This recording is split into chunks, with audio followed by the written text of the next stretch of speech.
I walked into the office of my psychotherapist then, and I said, I have to audition. I don't have to audition for the part. Mel Brooks wanted me to be Leo Bloom in the producers, but he said, Zero Mostel has the final say-so of who's going to play Leo Bloom. So you have to read it with him, just one scene.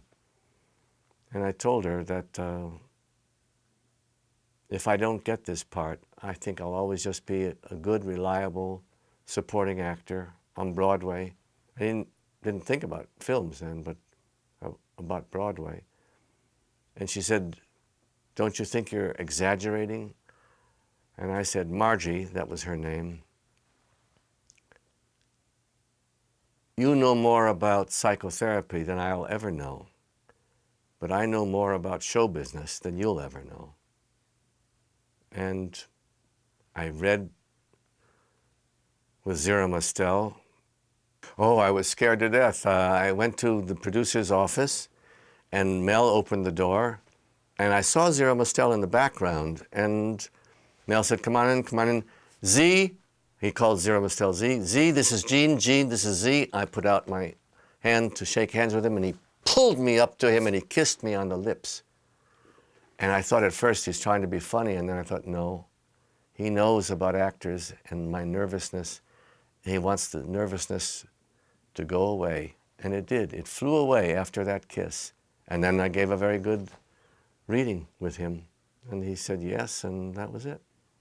But he was unique. Zero Mostel was a very brilliant, funny, wildly crazy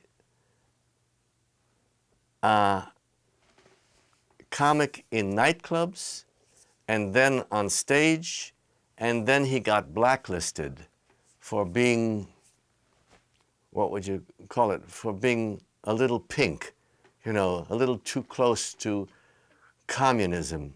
Well, he wasn't a communist, but they thought, I mean, so many people were blacklisted because of their names even. And he couldn't get any work in films. And Burgess Meredith put on an off-Broadway show called Ulysses in Nighttown from James Joyce. And he was wonderful in it. And then he did Rhinoceros on Broadway, Eugene Ionesco.